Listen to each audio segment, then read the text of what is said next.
Izin mau share screen, Mbak.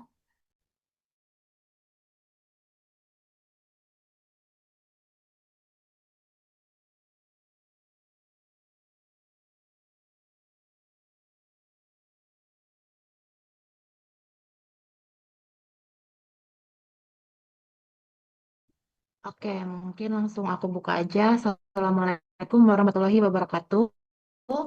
Teman semua, Ajmi. Ini aku bakal jadi moderator untuk presentasi pada hari ini. Mungkin itu aja perkenalan dari aku. Langsung aja kita masuk ke pemaparan materi dari kelompok Telsio. Boleh teman-teman Telsio langsung di. Selamat siang teman-teman dan Mbak Tia. Pada kesempatan kali ini kami dari kelompok satu akan mempresentasikan materi tentang TLCU atau Technology Conditioned Language and Literacy Change dalam konteks Computer Mediated Communication. Materi ini membahas bagaimana perkembangan teknologi digital mempengaruhi perubahan bahasa, pola komunikasi, serta literasi masyarakat di era media digital saat ini. Anggota kelompok kami terdiri dari Adela dengan NIM 113, kemudian ada Adinda dengan NIM 101, dan saya Nadine dengan NIM 118. Bisa dilanjut dengan teman saya. Baik, kita masuk ke pengertian TLCU.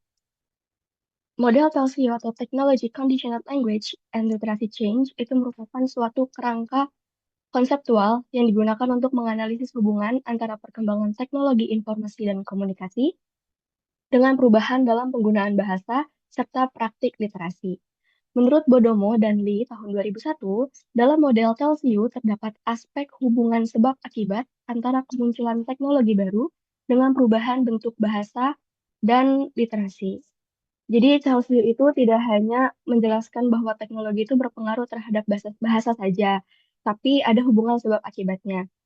Artinya, setiap muncul teknologi baru seperti media sosial atau aplikasi chatting itu akan mendorong munculnya bentuk bahasa dan cara literasi yang baru. Boleh di next?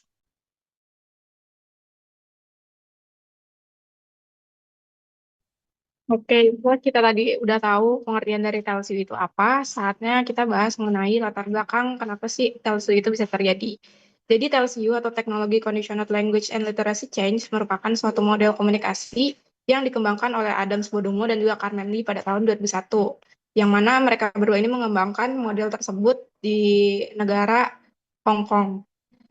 Mereka berdua mengidentifikasi adanya hubungan sebab akibat antara munculnya alat media komunikasi baru dengan bahasa yang ada saat ini. Hal ini disimpulkan menjadi sebuah penyebab bagaimana perubahan cara seseorang menggunakan bahasa sehari-hari dan juga perubahan dalam hal literasi. Yang mana literasi di sini tuh nggak cuma mengenai baca dan tulis, tapi gimana kita mencermati dan juga memahami isi dari pesan yang disampaikan. LCU juga muncul dikarenakan banyaknya media komunikasi digital baru yang muncul seperti internet, email, chatting, komputer, mobile phone, dan lain-lain yang mana kondimen-kondimen ini tuh belum muncul di tahun 2001. Menurut Adams dan juga Carmen Lee, teknologi baru yang muncul memiliki karakter yang interaktif, fleksibel, terkoneksi, mudah diakses, dan juga affordable.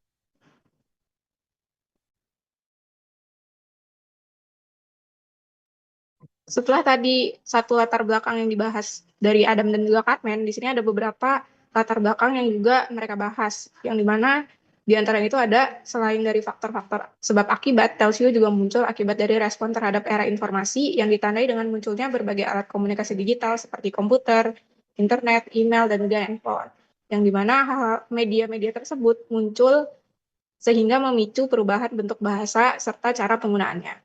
Selain itu, dalam artikel yang ditulis juga menyebutkan perbedaan yang terjadi antara ICTs, yaitu Information and Communication Technologies, dengan media masa terdahulu, yaitu radio dan juga TV, yang dinilai jauh lebih fleksibel, interaktif, dan juga lebih terkoneksi satu sama lain. Yang ketiga, konsep TLCU juga dinilai bersifat berkelanjutan atau berjenjang, yang dimana semakin banyak teknologi yang muncul, semakin besar juga kemungkinan terjadinya perubahan bentuk bahasa baru di dalam lingkungan masyarakat. Yang terakhir, konsep ini juga bersinggungan dengan paradigma NLS atau New Literacy Studies, di mana NLS memandang literasi bukan hanya sekedar membaca dan menulis, tetapi juga merupakan praktik sosial bagaimana seseorang menerapkan literasi yang terjadi dalam kehidupan sehari-hari. Jika dikaitkan dengan Telsiu, teknologi yang ada dianggap termasuk ke dalam salah satu bagian spesifik yang mempengaruhi dinamika berbahasa pada era saat ini.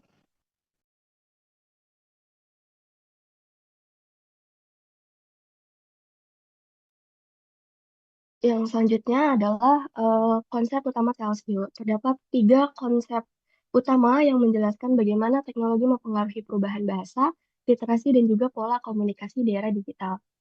Yang pertama, yaitu adalah teknologi conditioning.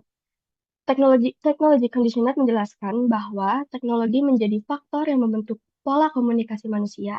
Media digital juga mempengaruhi cara, kecepatan, dan juga gaya komunikasi, sehingga komunikasi menjadi lebih instan, fleksibel, dan tidak terbatas ruang.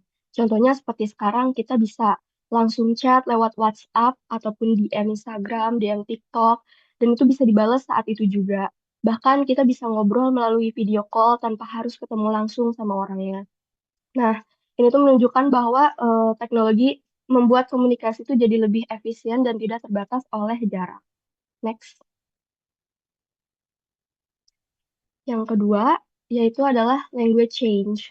Language change ini merujuk pada perubahan bahasa yang terjadi akibat penggunaan media digital. Bahasa dalam komunikasi online cenderung lebih disingkat, informal, dan juga fleksibel. Ini dipengaruhi oleh tuntutan komunikasi yang cepat serta keterbatasan fitur media digital yang mendorong munculnya bentuk-bentuk bahasa baru yang lebih efisien. Jadi karena komunikasi di media digital itu sekarang serba cepat, orang tuh cenderung pengen ngetiknya tuh lebih kayak cepet-cepet gitu supaya pesannya kekirim lebih cepat terus juga dibalas sama orangnya langsung gitu. Akibatnya mereka tuh jadi sering menyingkat kata atau menggunakan bahasa yang lebih simpel. Contohnya kayak kata aku diketiknya jadi aka, terus kata terima kasih diketiknya jadi makasih kayak gitu. Di next. Yang ketiga yaitu literasi change. Literasi itu tidak lagi hanya berarti kemampuan membaca dan menulis saja, tapi sekarang literasi itu berkembang menjadi kemampuan untuk memahami, menyaring, dan juga mengevaluasi informasi digital. Hal ini mencakup kemampuan berpikir kritis, seperti membedakan fakta dan hoax, lalu memahami konteks komunikasi di media sosial seperti sindiran dan juga meme, serta mampu menyerap informasi dalam berbagai bentuk seperti teks, video, audio, dan juga grafis.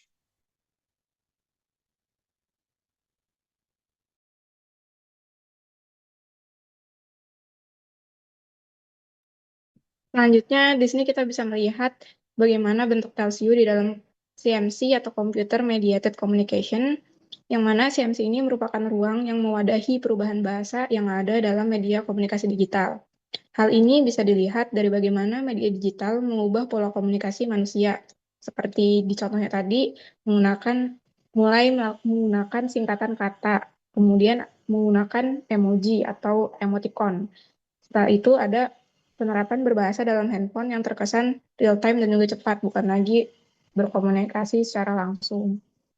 Kemudian di dalam komunikasi bermedia komputer, Telsiu juga menjelaskan bagaimana seseorang bisa memahami tata bahasa komunikasi dalam media digital serta kemampuan membaca informasi online yang semuanya merupakan aspek dari literasi digital tadi.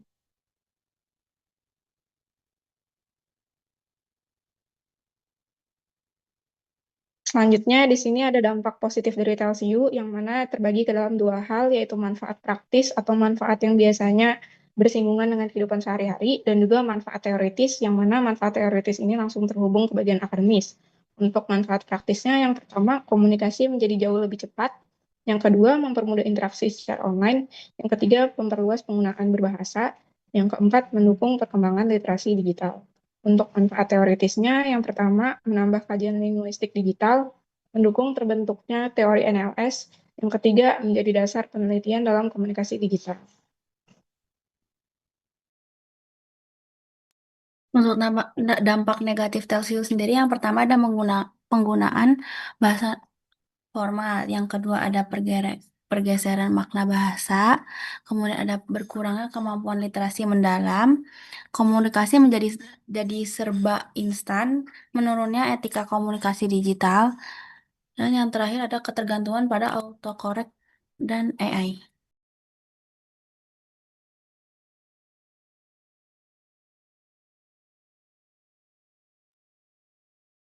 Lalu yang selanjutnya adalah penerapan dalam kehidupan sehari-hari. Yang pertama itu, banyak orang tuh sekarang menggunakan platform seperti YouTube, Instagram, dan juga TikTok untuk memahami materi. Nah, proses belajar ini tuh terjadi melalui teknologi digital, di mana informasi disampaikan dalam bentuk video singkat ataupun konten visual. Selain itu, interaksi di kolom komentarnya juga terasa lebih santai, sehingga komunikasi jadi lebih dekat dan mudah dipahami oleh banyak orang. Contohnya seperti thanks infonya atau izin save Kak, kayak gitu. Yang kedua, itu belanja online melalui fitur live streaming tuh sekarang menjadi semakin populer. Kita bisa melihat produknya tuh di-review secara langsung oleh penjualnya dan juga berinteraksi dengan penjualnya melalui fitur live chat. Sebelum membeli, kita bisa memperhatikan penjelasan produk dari si penjualnya dan juga membaca komentar dari penonton lain untuk menilai kualitas barang tersebut. Selain itu, komunikasi yang terjadi di kolom chat biasanya menggunakan bahasa yang santai seperti spill harga, terus redika gitu, yang menunjukkan adanya perubahan bahasa. Nah, yang spill harga ini tuh kayak campuran bahasa Indonesia dan bahasa Inggris. Dan itu kayak terjadinya di sekarang-sekarang yang biasa sering digunakan anak-anak zaman sekarang itu loh, pencampuran-pencampuran bahasa Indonesia dan bahasa Inggris di kehidupan saya. Jadi next.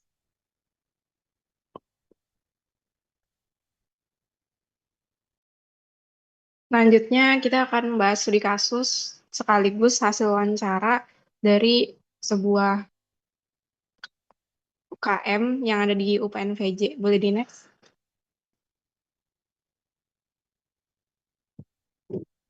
Oke, jadi di sini eh, UKM yang kita pakai untuk wawancara sekaligus studi kasus adalah UKM LPM Aspirasi atau Lembaga Pers Mahasiswa yang termasuk ke dalam UKM milik UPNVJ, yang dimana aspirasi ini bergerak di bidang media informasi dan juga komunikasi mahasiswa. UKM ini aktif dalam memproduksi berita online, buletin aspirasi, majalah tahunan, serta melakukan liputan dan juga investigasi terhadap isu kampus maupun isu sosial nasional. Dan juga sebenarnya kalau misalnya kita sering lihat liputan acara tentang wisuda, itu juga mereka yang melakukan liputan sekaligus dokumentasi.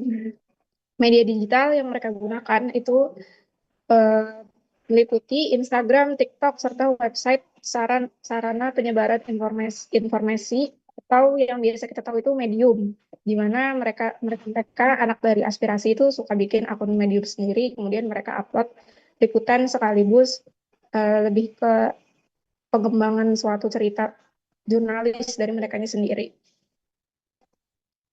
Kemudian UKM ini juga rutin mengadakan pelatihan bagi jurnalis dan juga reporter baru guna untuk menjaga kualitas komunikasi, etika media, dan juga validitas informasi.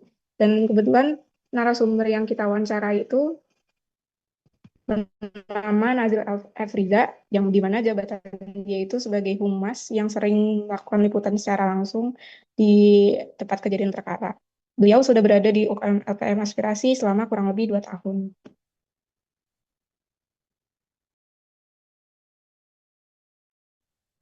Mungkin untuk latar belakang studi kasusnya, perkembangan teknologi digital sekarang tuh udah mengubah cara mahasiswa menyampaikan aspirasi melalui media sosial seperti Instagram dan TikTok. Dalam konsep CMC dan TLCU ini, teknologi mempengaruhi pola komunikasi, gaya bahasa, dan literasi digital mahasiswa menjadi lebih cepat, fleksibel, dan mengikuti tren media sosial.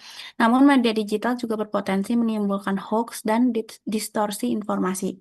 Oleh karena itu, studi kasus ini dilakukan untuk mengetahui pengaruh media digital terhadap penyampaian aspirasi mahasiswa melalui wawancara dengan LPM aspirasi.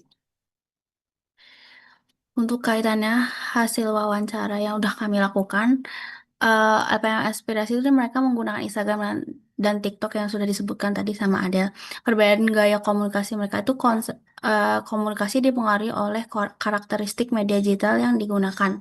Terus untuk menggunakan bahasa informal, singkatan dan istilah seperti viral, seperti anomali menunjukkan konsep TLCU di mana teknologi memengaruhi perubahan bahasa dan literasi digital mahasiswa. Media digital membuat penyampaian aspirasi menjadi lebih cepat, fleksibel, dan interaktif dibanding komunikasi konvensional. Kemudian, kemudahan komunikasi digital juga berpotensi menimbulkan hoax dan distorsi informasi, sehingga diperlukan kemampuan literasi digital dan verifikasi informasi sebelum dipublikasikan.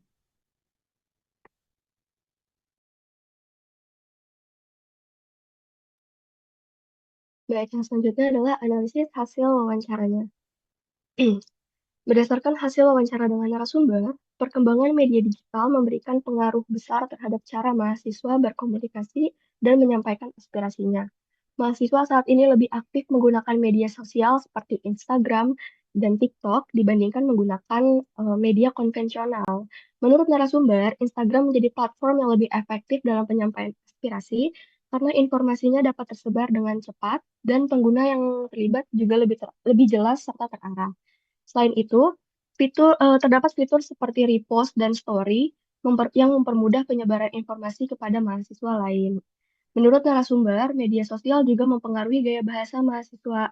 Hal ini tampak dari munculnya istilah-istilah viral seperti anomali atau bahasa gaul lain yang populer melalui TikTok.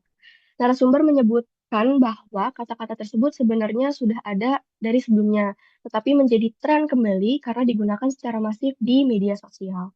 Fenomena ini menunjukkan bahwa media digital berperan dalam membentuk budaya bahasa baru di kalangan mahasiswa. Boleh next?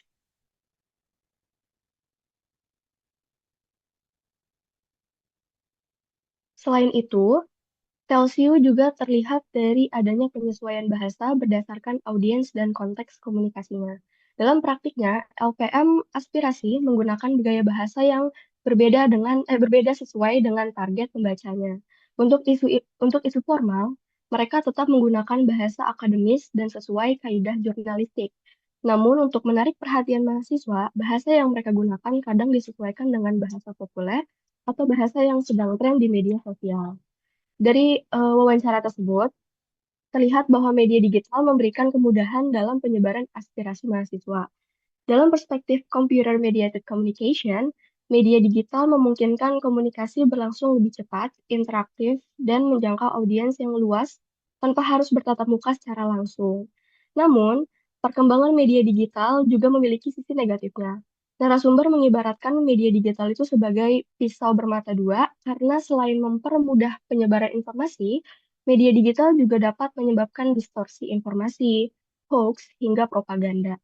Oleh karena itu, upaya LPM aspirasi untuk mencegah hal-hal negatif itu, LPM aspirasi menerapkan pelatihan jurnalistik dan proses penyuntingan bahasa agar informasi yang disampaikan tetap valid, etis, dan tidak menimbulkan kesalahpahaman.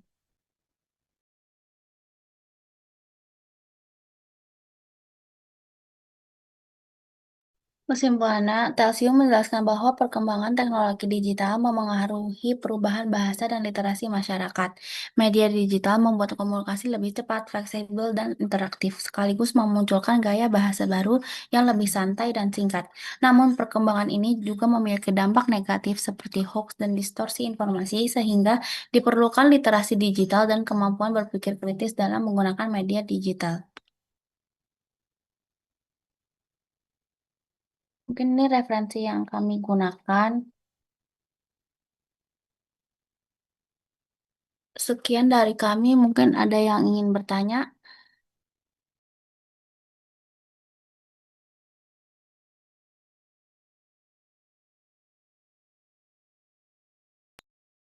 Ya, terima kasih buat kelompok Telsiu yang tadi udah menyampaikan materinya. Selanjutnya kita masuk ke sesi tanya jawab. Buat teman-teman yang mau bertanya atau mungkin kasih tanggapan, boleh langsung raise hand aja ya.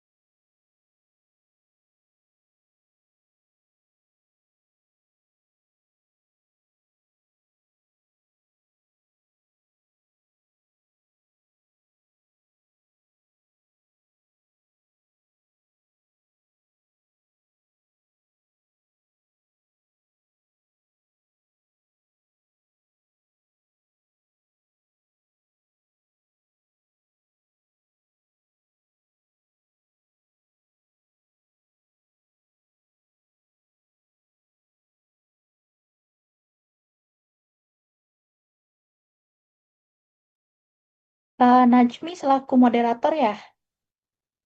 Iya, Mbak. Itu ya, karena ada dua kelompok kan. Nah, dilanjutkan sama kelompok satunya lagi aja. Setelah itu baru nanti digabung jika teman-teman ada yang mau ingin bertanya. Karena materinya sama ya, meskipun konteksnya berbeda. Gitu ya, Najmi dan teman-teman. Oke, Mbak. Oke, mungkin kita langsung lanjut aja ke pemaparan materi dari kelompok selanjutnya. Untuk kelompok selanjutnya boleh langsung disiapin aja ya.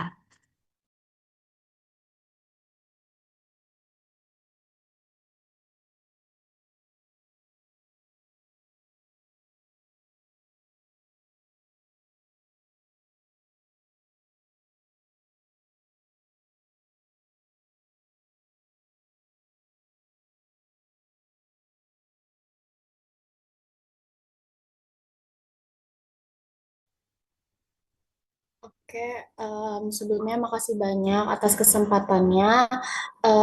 Selamat siang semuanya. Kami dari kelompok 2 ingin mempresentasikan tentang TLCU, a model for the technology, condition, language, and literacy change. Em, untuk anggotanya itu ada Naesa dengan NIM 057, terus ada Hana dengan NIM 063, dan saya sendiri Clara dengan NIM 087. Pada slide ini saya akan menjelasin profil. Sebelumnya latar belakang media konvensional itu telah berubah menjadi media digital, termasuk radio yang sekarang kita gunakan untuk streaming dan media sosial sebagai sarana komunikasi. Perubahan ini ngebuat komunikasi menjadi lebih cepat, fleksibel, dan interaktif karena audiens dapat berpartisipasi secara langsung melalui chat, komentar, dan media digital lainnya. Selain itu, perkembangan teknologi juga mempengaruhi gaya bahasa dalam komunikasi, seperti penggunaan bahasa informal, singkatan, dan campuran bahasa. Oleh karena itu, literasi digital menjadi penting agar pengguna mampu memahami, menggunakan, dan menyaring informasi digital dengan baik.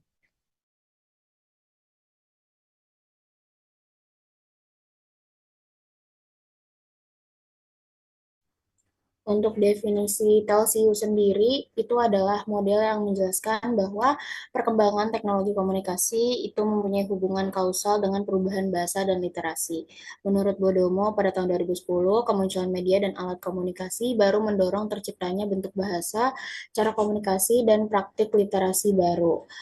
Bodomo juga menjelaskan bahwa teknologi komunikasi seperti internet, email, komputer, dan telepon seluler tidak hanya menjadi alat penyampai pesan, tetapi juga mempengaruhi cara manusia menggunakan bahasa baik secara lisan maupun tulisan.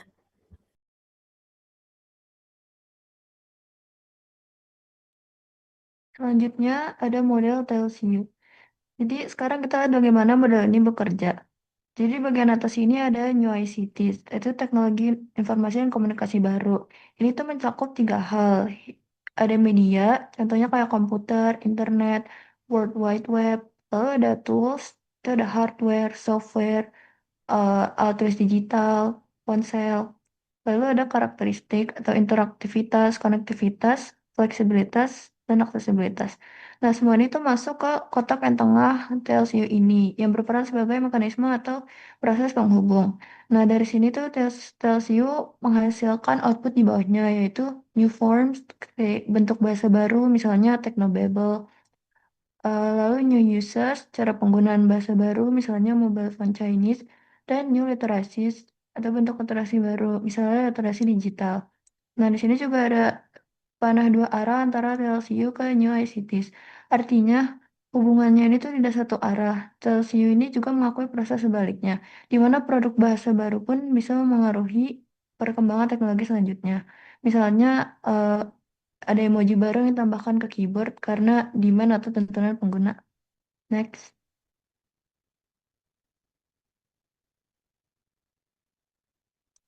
Nah, selanjutnya di sini ada konsep bahasa dan literasi.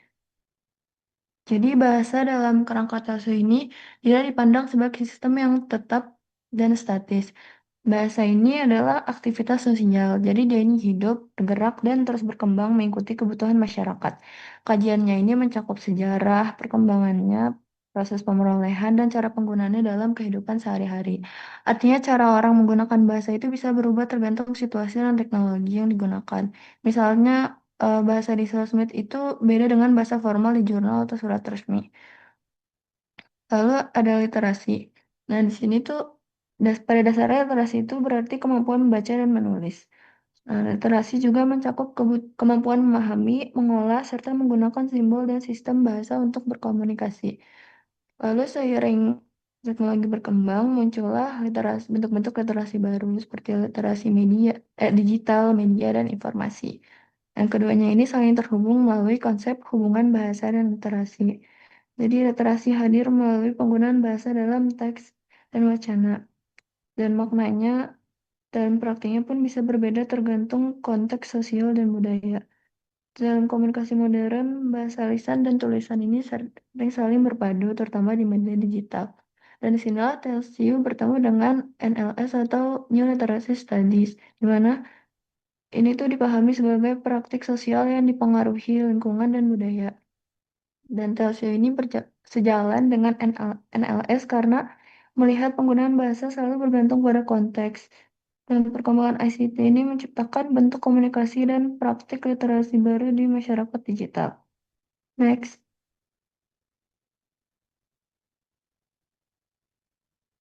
Nah, di sini ada produk Telsiu. Jadi ada 5 fenomena bahasa yang lahir dari interaksi manusia dengan teknologi komunikasi. Yang pertama ada technobubble. Ini tuh kata-kata baru yang muncul karena kebutuhan untuk menamai konsep teknologi yang sebelumnya tidak ada. Biasanya diawali dengan prefixes dalam pembentukannya. Contohnya seperti e-book, e-learning, e-library. Nah, selanjutnya juga ada akronimi. Jadi, ini tuh pemendekan kata dan frasa CMC atau penyingkatan kata untuk efisiensi komunikasi real time. Contohnya kayak BTW, yang artinya tuh by the way, OTW, tuh on the way, ASAP, kayak as soon as possible. Ini tuh juga bervariasi berdasarkan latar linguistik penggunanya. Selanjutnya ada tanda baca baru. Tanda baca baru pun berevolusi. Jadi penggunaan elipsis ini yang kayak titik-titik itu untuk menggantung kata-kata atau tanda tanya berulang biasanya kayak untuk menggambarkan kalau kita tuh kebingungan. Terus kayak tanda seru berulang biasanya kayak kaget gitu kan. Nah, ini tuh cara kita semacam berekspresi lewat tulisan. Lalu ada emoticon ini. Ini adalah penggunaan simbol keyboard untuk mengekspresikan emosi atau mood karena ekspresi wajah itu tidak dapat disampaikan lewat tulisan. Contohnya kayak yang ada di sini. Dan terakhir ada mobile phone language. Jadi ini tuh bentuk penggunaan bahasa yang muncul karena komunikasi melalui telepon seluler. Yang biasanya tuh lebih singkat, to the point, dan fokus pada kondisi saat itu juga. Misalnya kayak OTW atau lagi di jalan, terus kayak sinyalnya jelek. Gitu. Next. Nah, di slide terakhir ini kita masuk ke salah satu output terpenting Telsio yaitu literasi baru. Jadi dalam Telsio ini perkembangan teknologi juga menghasilkan bentuk-bentuk literasi baru. Mungkin yang paling relevan saat ini adalah literasi digital. Dan menurut user, digital literasi adalah kemampuan memahami dan menggunakan informasi dari berbagai sumber digital melalui komputer. Di Telsio, literasi digital ini muncul karena perkembangan ICT seperti internet dan media digital yang mengubah cara belajar, mencari informasi, dan berkomunikasi. Dan perkembangan teknologi itu tidak hanya mengubah bahasa, dia juga melahirkan beragam bentuk literasi yang kita sebut sebagai multiliterasi. Mulai dari media literasi, komputer literasi, visual literasi, information literasi, network literasi, technological literasi. Multiliterasi ini menunjukkan bahwa masyarakat digital membutuhkan berbagai keterampilan komunikasi dan teknologi. Jadi kesimpulannya itu teknologi tidak hanya mengubah apa yang kita komunikasikan, tapi juga bagaimana kita memahami dan maknai dunia sekitar kita. Next.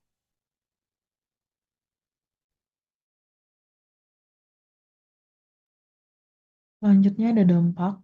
Yang pertama itu dampak teknologi terhadap bahasa. Yang pertama ada bahasa komunikasi menjadi lebih santai dan informal. Yang kedua muncul penggunaan slang, singkatan, dan emoji.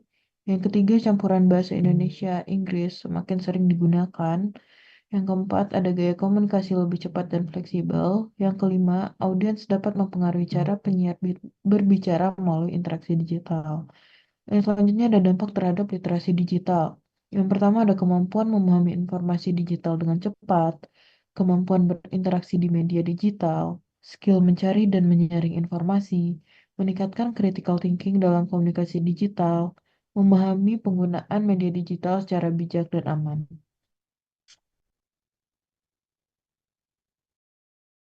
Selanjutnya ada kelebihan dan kekurangan.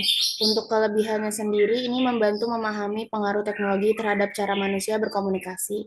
Terus juga dapat digunakan untuk menganalisis perubahan bahasa di era digital. Terus juga dia relevan untuk meneliti media sosial, komunikasi online, dan budaya digital. Terus juga bisa menjelaskan bagaimana teknologi memengaruhi pola interaksi dalam masyarakat maupun organisasi. Dan terakhir, membantu melihat hubungan antara perkembangan teknologi dan perubahan perilaku komunikasi.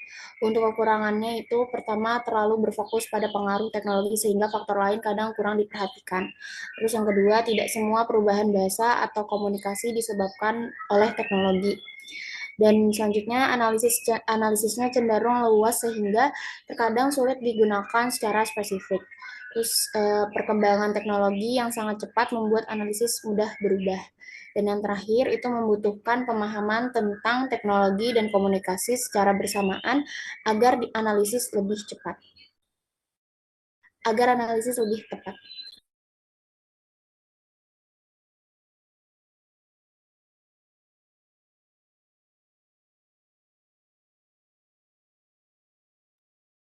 Selanjutnya, pada slide ini saya akan menjelaskan profil singkat dari Fortiweb Radio dan kaitannya dengan komunikasi bermedia komputer atau CMC.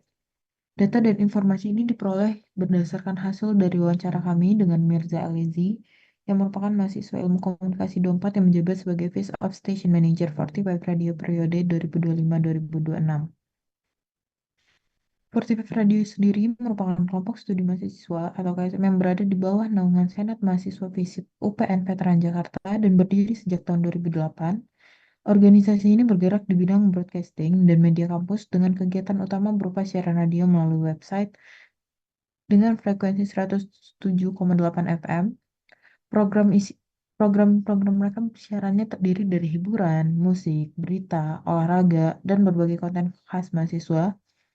Selain menjadi hiburan dan informasi, Fortifive Radio juga menjadi wadah pengembangan kemampuan mahasiswa dalam bidang public speaking, broadcasting, produksi konten, kerja tim, dan komunikasi digital.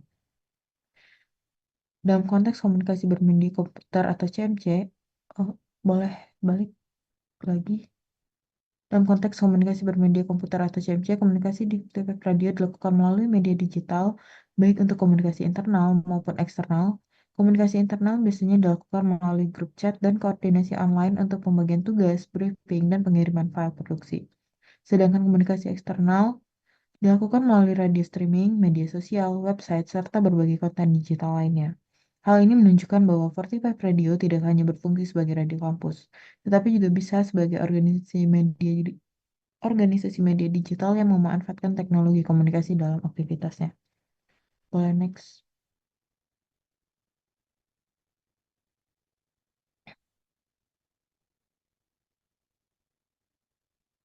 Di Perspektif Radio, komunikasi bermedia komputer terlihat dari dua sisi. Yang pertama ada komunikasi eksternal kepada audiens yang disebut sebagai sobat muda, dilakukan melalui website yang bisa diakses 24 jam.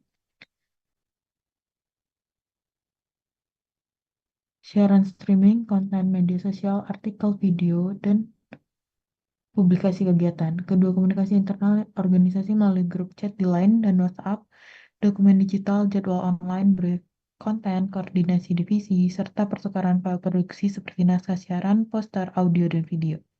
Oleh karena itu, seperti yang tadi saya ucapkan, oleh Fortifive Radio tidak lagi dapat dipahami hanya sebagai radio dalam arti media auditif konvensional, tetapi juga sebagai organisasi media kampus yang menggabungkan radio, media sosial, website, produksi konten digital, dan komunikasi organisasi berbasis teknologi. Next.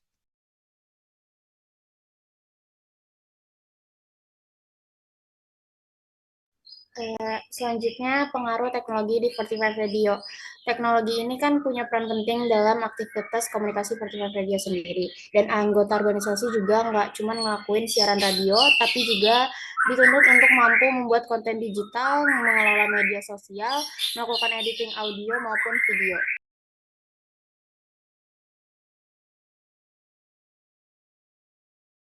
serta berkoordinasi secara online. Perkembangan teknologi juga mengubah pola komunikasi radio yang sebelumnya lebih bersifat satu arah jadi lebih interaktif dan multi platform. Contohnya itu kalau lagi siaran ini di sebelah sini ada contohnya itu audiens yang disebutnya sebagai sobat muda bisa ngasih respon kayak titip salam dan request lagu secara langsung lewat question box yang ada di Instastory akun Instagram 45 Radio. Selanjutnya ini ada analisis Celsius. Di sini ada 3. Pertama itu perubahan penggunaan bahasa. Bahasa yang dipakai nggak selalu sama karena harus menyesuaikan audiens, sobat muda, dan media digital. Contohnya itu, salah satu contohnya itu kalau misalnya kayak lagi siaran, itu kan bahasa yang dipakai lebih santai dan lebih komunikatif dan juga interaktif ke audiensnya. Terus yang kedua itu literasi digital anggota. Teknologi membuat anggota Spotify Radio tidak hanya dituntut mampu siaran, tapi juga harus memiliki kemampuan digital. Berdasarkan yang sudah kami wawancara kemarin, di Spotify Radio sendiri itu nggak cuman eh, nggak cuman siaran aja, tapi juga mereka ada konten-konten juga, kayak konten Instagram, konten TikTok, dan lain-lainnya. Terus untuk yang terakhir, budaya organisasi menjadi digital. Penggunaan teknologi membuat budaya organisasi Spotify Radio menjadi lebih digital dan fleksibel. Itu misalnya salah satu contohnya itu kalau misalnya rapat yang nggak bisa langsung ketemu langsung secara tatap muka itu diganti jadi dengan online.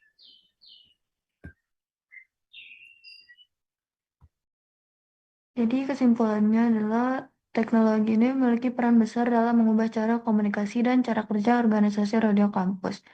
Lewat pendekatan TLCU, kita bisa melihat bahwa teknologi tidak hanya digunakan sebagai alat siaran, tapi juga memengaruhi penggunaan bahasa, interaksi antar anggota, dan hubungan dengan audiens.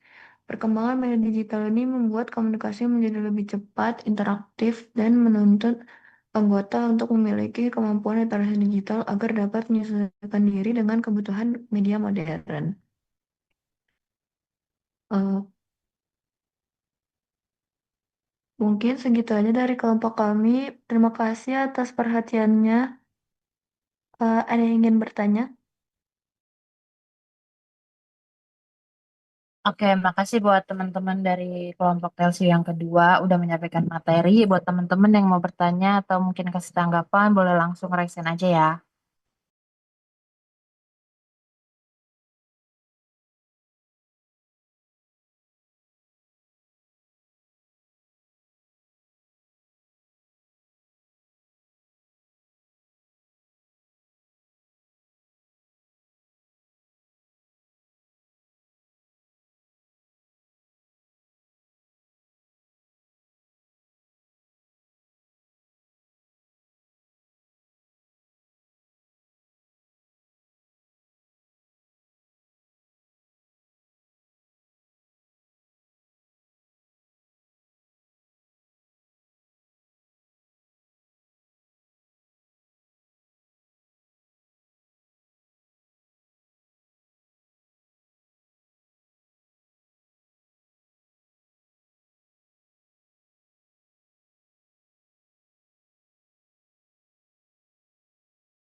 Oke, kalau tidak ada yang ingin ditanyakan, mungkin sesi diskusinya kita cukupin dulu aja sampai di sini.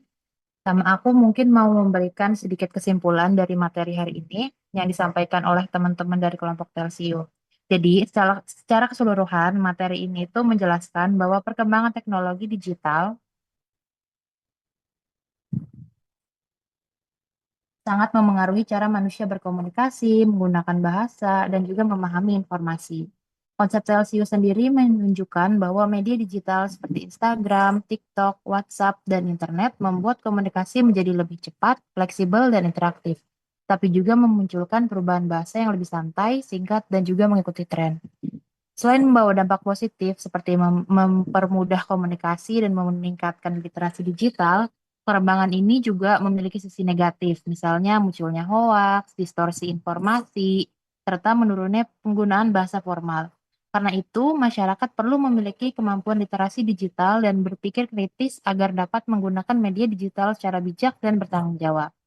Mungkin itu aja sedikit kesimpulan dari aku. Terima kasih buat teman-teman kelompok yang udah presentasi. Aku selaku moderator pamit undur diri. Selanjutnya akan aku serahkan kepada Butia untuk materi lanjutannya. Sekian dari aku. Assalamualaikum warahmatullahi wabarakatuh.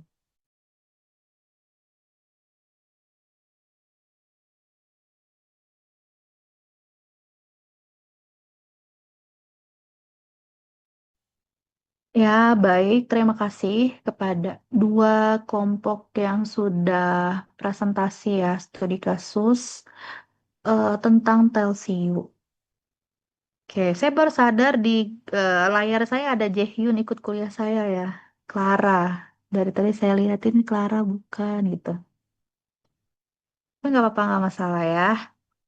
Oke, jadi kalau saya tarik benang merah dari dua kelompok yang observasi ya, keduanya itu relate sama hal-hal yang pertama berbahasa dan kalau menurut saya juga ini akan apa ya sedikit membantu menyambungkan apa yang teman-teman presentasikan. Saya tidak akan membahas TLCU karena sudah dibahas oleh dua kelompok, tapi saya coba tarik benang merah apa sih sebenarnya em, melanjutan dari LCU itu? Karena tadi kan membahas bahasa ya. Kita membahas bahasa, ada teks tadi tuh. Coba kelompok-kelompok yang tadi. Ada bahasa, teks, ada internet, apalagi tuh. Em, saya lupa tadi apa yang dijelasin teman-teman ya.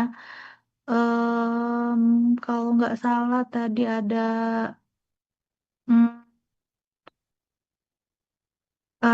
kayak mobile phone language gitu ya, kata-kata yang seru gitu ya, yang kayaknya dulu pada saat orang-orang bermedia sosial nggak kayak gitu ya. Saya yakin teman-teman memahami peralihan media ketika sudah masuk era internet, terus banyak media baru bermunculan.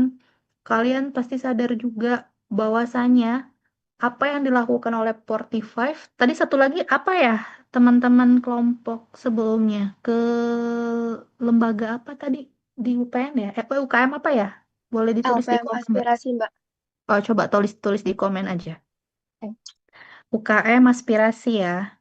Nah, tadi saya juga memperhatikan hasil observasinya. Jadi saya lihat kalau UKM, boleh di-share screen lagi nggak? LPM aspirasi. Boleh di-share screen lagi nggak ya? Yang kalian observasi. Nah, itu sebenarnya menurut saya kaitannya juga sama ya dengan 45 juga. Itu ada satu benang merah ya kepada bagaimana bahasa itu bisa disampaikan kepada orang lain. Kita nggak lihat nggak hanya fokus ya, bukan nggak lihat aja, nggak terlalu fokus sama komunikasi sebenarnya, tapi bagaimana pesan tersebut disampaikan. Oke, boleh di ini nggak full full screen aja. Nah, kalau teman-teman pahami di sini, ya, jadi CMC itu nggak hanya berkaitan sama internet dan media, tapi bagaimana ada pesan yang disampaikan melalui media, ya. Kemudian ini LPM ya, namanya lembaga pers. Jadi kalau pers mahasiswa itu kan berarti ada bahasa dan teks yang disampaikan. Ya dong.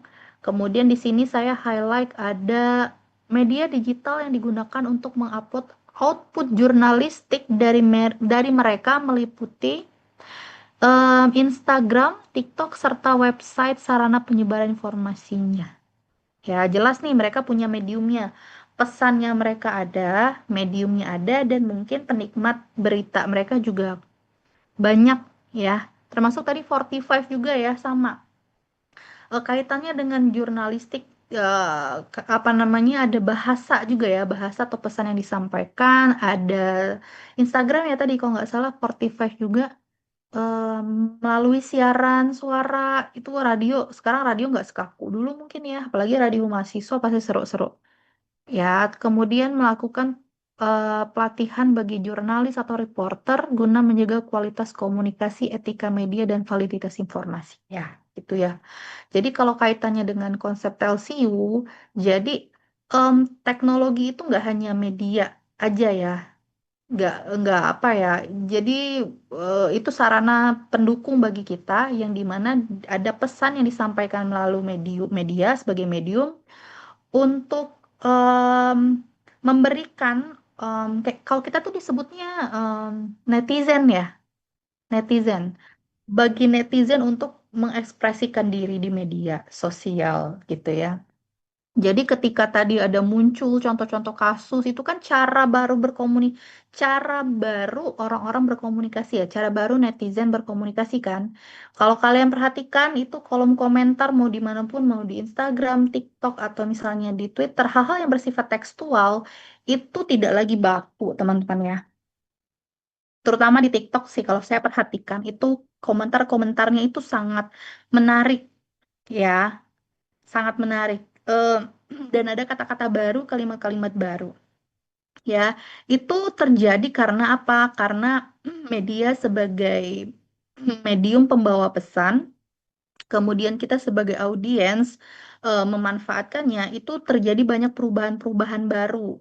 Kalau kalian ada namanya citizen journalism, ya, jadi sekarang em, nggak hanya wartawan loh yang memberikan informasi ya. Nggak hanya news anchor yang memberikan informasi. Sekarang ada citizen journalism namanya kalau kalian kenal ya. LPM Aspirasi dan 45 adalah bagian dari citizen journalism. Jadi sekarang kalau misalnya membaca hasil tulisan dari LPM Aspirasi, ya itu kita bagian dari citizen journalism. Gitu juga kita mendengarkan 45. Nah, gitu ya teman-teman. Jadi em, kita kalau udah teknologi tuh pasti ada konsekuensi perubahan-perubahan baru, termasuk itu citizen journalism. Ya, kalian bisa kok jadi wartawan dadakan kalau ada kejadian misalnya. Nggak apa-apa gitu. Nggak harus wartawan yang turun langsung ketika teman-teman ada di kejadian di tempat ya, di TKP gitu. Otomatis kan udah menjadi jurnalis. Jadi ada output jurnalistik di dalamnya. Termasuk misalnya ketika 45 tadi, dia menjelaskan misalnya ada materi-materi, hal-hal lucu, hal-hal seru, mungkin bisa ada tips and trick kan kayak gitu ya kalau radio ya. Nah, itu bisa lewat sana, teman-teman ya. Jadi kalau Telsiu sebagai apa ya medium teknologi berkomunikasi itu benang merahnya banyak. Nah, saya mau kaitkan dengan bagaimana kita sebagai netizen menggunakan media sosial eh, untuk jurnalisme. Karena di sini teman-teman Telsiu fokusnya pada media digital yang punya output jurnalistik ya. Nah, gitu menarik deh. Oke, saya coba. Boleh stop share dulu? Em, Siapa nih yang share? Nadine, saya coba apa ya sambungkan apa yang dimaksud dengan telsiu, terus kaitannya dengan jurnalisme apa? Bentar ya.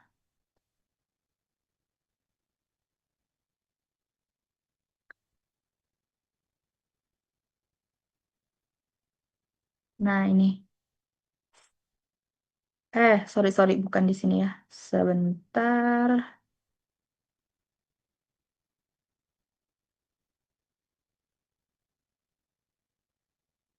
Nah, nih ya. Jadi nanti teman-teman TLCU yang presentasi maupun teman-teman tadi yang sudah menyimak nanti ini bisa dikaitkan dengan apa yang disampaikan oleh teman-teman semua tadi ya. Jadi kalau misalnya kita hanya sebagai penikmat biasa itu itu sudah lumrah. Tapi bagaimana eh, apa ya medium teknologi itu bisa membuat kita menjadi jurnalisme, citizen journalism ya namanya ya. Em, Kalau biasanya kita bahasnya reporter dadakan suka gitu ya. Nah, ini coba saya sambungkan tentang jurnalisme. Jurnalisme ini juga bagian dari output medium ya, medium teknologi. Ketika misalnya di lapangan ada sesuatu, itu ya kalian bisa melaporkan ya, disebutnya jurnalisme online tadi. Jadi ini kaitannya sama apa tadi? LPM aspirasi dan 45. Ya, penyajian berita atau artikel berita di surat kabar kah, majalah, radio ya, televisi. Kan surat kabar Pak di LPM ya, tadi ya, majalah 45 di radio itu bagian dari medium komunikasi dari medium CMC. Nah, itu masuknya ke dalam jurnalisme. Ini saya sambungkan seperti itu. Yang punya tujuan untuk mempromosikan dan meningkatkan kualitas hidup masyarakat berdasarkan informasi-informasi yang diberikan. Jadi, bedanya apa dengan jurnalisme zaman dulu? Ya, kalau zaman dulu kan yang tercetak ya. Kalau kalian ingat revolusi industri, itu udah disebutkan ada revolusi industri ketika media cetak sudah mulai masuk. Ketika jurnalisme online itu masuk ketika ada internet ya dong ya. Dari awal munculnya internet sampai sekarang kan banyak ya perubahan-perubahan baik dalam bermedia digital, termasuk tadi konteksnya kaitannya dengan bahasa ya. Sekarang bahasanya lucu-lucu gitu ya. Em, dan itu berkembang di masyarakat ya teman-teman. Kalau kita suka berselancar di dunia maya, semua itu pasti ditemukan nih dari hasil presentasi dari teman-temannya ya. Kaitannya dengan jurnalisme online, yaitu praktik jurnalisme di internet, kemudian disebut juga sebagai media baru atau media digital yang mulai berkembang tahun 90-an. Kemudian jurnalisme yang memproduksi secara eksklusif untuk worldwide hingga secara fungsional berbeda dari jenis lainnya. Ya, ketika misalnya kita berbicara medium CMC, otomatis media sosial teman-teman ya. CMC kalau misalnya Zoom juga bisa kok gitu. Tapi kan kalau Zoom dan Teams itu ya, Microsoft Teams itu kan kaitannya secara kelompok. Cuman kalau media sosial itu kan secara terbuka luas ya, general, open book terhadap semua orang atau terhadap audiens ya. Jadi mereka nggak hanya bisa ngirim pesan, tapi juga bisa berinteraksi dan merespon umpan balik konsumen secara real time. Tadi kayak ada komen-komen itu kan contoh interaksi dan umpan balik secara real time di komentar ya, di postingan tertentu. Kemudian em, menjadi diri sendiri dalam media sosial adalah alasan mengapa media sosial berkembang pesat dan munculnya model tells you. Ya, jadi, media sosial tidak hanya menjadi instrumen aktualisasi diri, namun juga penyebaran konten informasi dan media. Informasi dan berita, sorry. Oke, kita lanjut. Nah, ini ya saya sebut tadi ada praktik jurnalisme online melalui situs berita web, melainkan juga melalui media sosial ya. Kaitannya dengan saya lupa lagi, LPM aspirasi, dan 45. Ya, karena sekarang yang saya amati ya, radio sekarang tuh nggak nggak mati kok, terus berkembang sih. Mereka masih terus sustain, bertahan gitu ya. Kemudian radio-radio kampus, majalah-majalah kampus kan masih terus bertahan ya. Em, dan itu harus dipertahankan menurut saya. Jadi walaupun sudah ada media-media mainstream lainnya, nah media-media dari media sosial ini itu nggak boleh stop gitu ya. Tetap harus em, membuat berita, menyebarkan berita yang melibatkan media sosial. Nah, terus sekarang kita mempertanyakan, apakah jurnalistik online itu menjadi jurnalistik masa depan? Apakah em, apa namanya ya, kiat-kiat jurnalistik konvensional akan tergerus gitu ya. Kalau menurut saya itu akan tetap terus linier, teman-teman, akan terus line satu sama lain ya. Jadi kalau online ini kita nggak bisa nutup kemungkinan banyak banyak apa ya banyak dampak baik juga ke kita ya. Contohnya misalkan kayak jurnalistik online itu em, sesimpel kalian em, kayak ada di suatu tempat terus kalian rekam itu. Nah, kayak pelaporan fakta yang diproduksi dan disebarkan melalui internet. Nah, itu kan contohnya. Misalnya kayak kemarin itu ada kita itu kan bukan sorry apa sih perang di Gaza. Perang di Gaza ya. Kita nggak bahas perang di Irak. Perang di Gaza itu kan sangat internetnya sangat dibatasi ya. Em, bahkan misalnya sinyal internetnya itu yang paling rendah. Kita nggak pernah tahu dalam satu dunia ini apa yang terjadi sama mereka, apa yang mereka alami hari ini, mereka diserang apa gitu kan, berapa korbannya, kemudian dampak kerusakan yang terlihat secara fisik tuh apa gitu kan. Nah, ketika ada em, apa ya penyintas-penyintas di sana yang upload kondisi di sana, gimana rumah sakitnya ternyata dibom, apa namanya chaos lah ya di sepanjang jalan chaos, terus kebutuhan-kebutuhan primer pasokan makanan itu misalnya baru datang dari perbatasan Mesir. Nah, itu kan contoh dari jurnalistik yang melaporkan fakta yang terjadi gitu, yang tidak di-create. Kalau kemarin ya kalau nggak salah saya kasih materi tentang CDA ya gitu ya kalau nggak salah itu kan ada yang di-create gitu yang ada dikonstruksi cuman kalau misalkan jurnalism online jurnalism itu fakta apa adanya diproduksi oleh kita sebagai citizen journalism teman-teman ya kalau dulu nggak hanya berlaku di surat kabar aja sekarang udah ada namanya the big five of mass media media massa ya komunikasi massa jadi memunculkan sebutan untuk warga namanya citizen journalism, memanfaatkan blog, website tadi ya, media sosial. Setiap orang bisa jadi wartawan kok nggak harus ada pelatihan dulu ya. Kalau dulu kan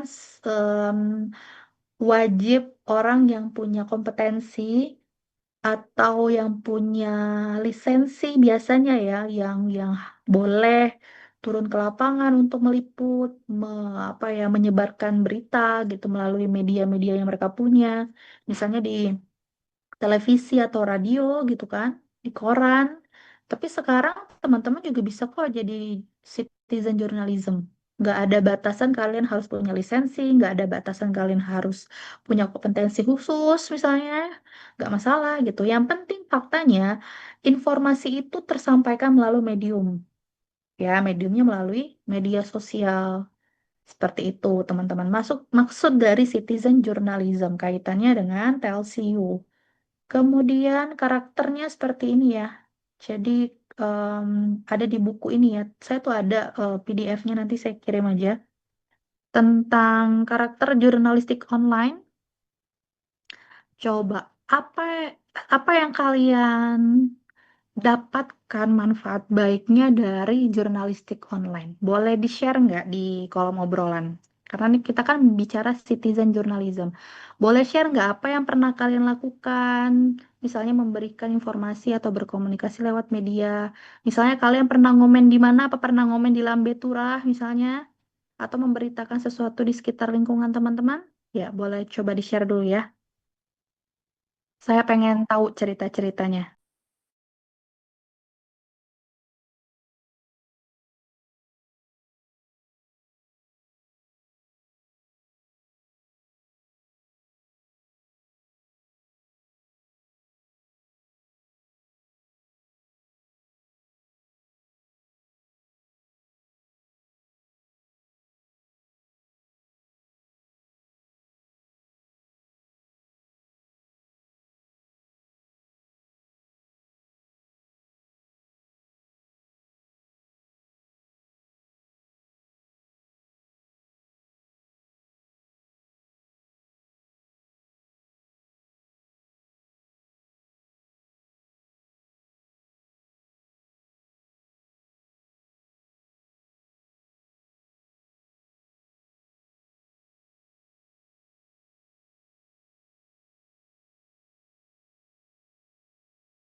Oke, Raihan, maksud perspektif baru apa Raihan?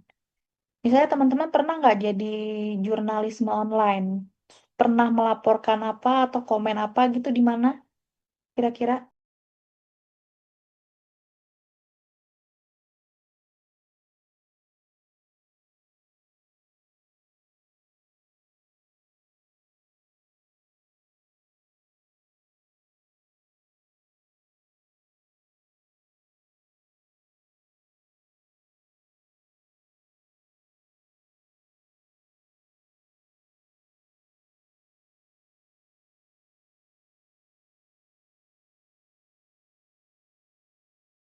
Ya, silakan Raihan. Gimana pengalamannya? Mbak, mungkin saya mau sedikit cerita tentang sebuah fenomena yang saya dalami sekarang ya. Saya akhir-akhir ini lagi tertarik soal wilayah Papua, terutama konflik yang ada di sana, yang baru-baru ini sedang hangat dan viral di internet tuh tentang penyerobotan lahan di wilayah masyarakat adat Papua, Mbak. Jadi terakhir saya nonton video jurnalistik dari, kalau nggak salah itu dari ini Tempo, dari Tempo. Jadi di situ saya melihat perspektif bahwa sebenarnya yang ada di Papua itu tentara bukan menjaga masyarakat gitu. Kan fungsi tentara kan harusnya menjaga masyarakat Indonesia. Tapi di sini di video ini saya dapat wawasan baru bahwa tentara negara Indonesia itu menjaga kepentingan yang ada di situ, yaitu menjaga proyek yang lagi dilaksanakan gitu, food estate. Di situ saya mendapat perspektif baru bahwa selama ini tentara tidak hanya melayani masyarakat masyarakat Indonesia atau masyarakat adat gitu, Mbak. Mungkin itu, Mbak.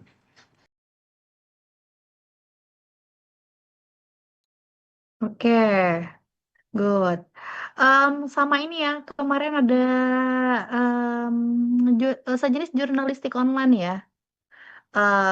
Ada yang udah nonton eh, video dokumenter, film dokumenter Pesta Babi nggak? Udah ada yang selesai nontonnya? Nah, itu tuh bagian dari jurnalistik online ya teman-teman, termasuk apa yang disampaikan oleh Raihan. Jadi perspektif jurnalisme online itu sudah bergeser. Kalau misalnya dulu kita cuman bisa tahu informasi dari televisi, media cetak, intinya media massa ya. Sekarang kan kita tidak perlu menunggu mereka untuk bisa tahu apa yang terjadi. Ya dong, tadi kaitannya dengan media teknologi kan. Nah, kenapa saya menggarisbawahi ada jurnalisme dalam Telsiu? Karena itu merupakan sebuah apa ya? Kembangan dari medium teknologi. Contohnya apa selain media sosial? Saya nggak mungkin mau membahas media sosial terus-menerus, teman-teman ya.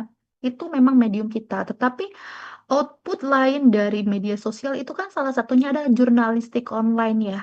Ya dong, gitu. Teman-teman juga bisa melakukannya. Termasuk yang disampaikan Raihan. Mungkin banyak sekali jurnalisme online yang kalian suka ikuti gitu ya. Termasuk misalnya influencer memberikan informasi itu salah satunya contoh dari jurnalisme online loh ya.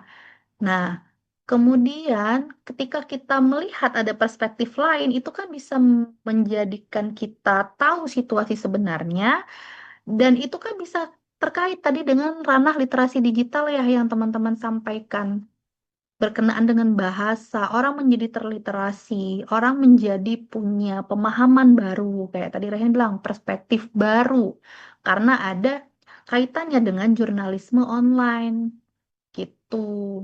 Nah, saya tuh sebenarnya sangat-sangat menyambut baik ya, ketika jurnalisme online ini tadi, yang mana ya, slide selanjutnya. Nih, ketika ada kaitannya citizen journalism itu menurut saya efeknya sangat bagus untuk kedepannya ya. Mau apapun itu dalam lini kehidupan. Contoh kayak ada kecelakaan di mana, misalnya kan banyak nih info-info ada kecelakaan di tol. Dan kita ketika melihat berita itu kan kita udah tahu misalnya kita akan melewati jalan itu gitu kan. Itu kan terbantu sekali gitu. Apalagi misalnya berita gempa. kadang BMKG tuh telat daripada netizennya sendiri gitu kan. Saya tuh pernah punya pengalaman waktu dulu di Bandung itu kan sering gempa ya. Di Bandung tuh suka gempa. Em, Ketika gempa ngerasa kenceng banget gempanya, terus cari nih informasinya di BMKG kok nggak ada info. Tiba-tiba teman-teman saya ngasih video bahwa rumahnya tuh udah goyang gitu loh. Nah, dari situ saya bisa tahu, oh ternyata memang gempa beneran nih gitu ya. Ternyata gerakan apa namanya skala Richternya tuh kalau dilihat dari gerakan goyangannya itu besar gitu loh. Nah, tidak hanya tekstual yang saya lihat, tapi juga dari video dari teman-teman saya yang dimaksud dengan citizen journalism. Jadi saya bisa tahu dan terliterasi gitu loh dengan hal-hal yang disampaikan oleh jurnalisme warga. Nah, kayak gitu teman-teman. Ya, kayak thank you ya Raihan. Jadi nanti teman-teman boleh share lagi apa yang kalian alami dan lakukan. Tadi kalau ada komen-komen lucu kayak OTW, terus apa ya anyway, itu kan banyak sekarang orang komen-komen gitu ya. Nggak perlu terlalu kaku komen-komennya. Nah, itu bagian dari jurnalisme warga ya. Jadi nggak kaku lah orang-orang kan sekarang udah kadang ngasih informasi pakai bahasa daerah masing-masing dan lain sebagainya gitu ya. Oke, Deswita. Oh, sorry nih, ada Hana. Saya pernah bikin mading gitu, Mbak. Oke, gimana Hana bikin madingnya? Karena jujur saya sekarang kayaknya nggak pernah dengar ada keponakan saya bikin mading, kayaknya nggak ada lagi deh gitu ya. Kayak nggak ada lagi bikin mading gitu. Kayaknya cuman saya doang kemarin yang di CMC nyuruh kalian praktek pakai karton gitu ya. Gimana boleh cerita nggak Hana?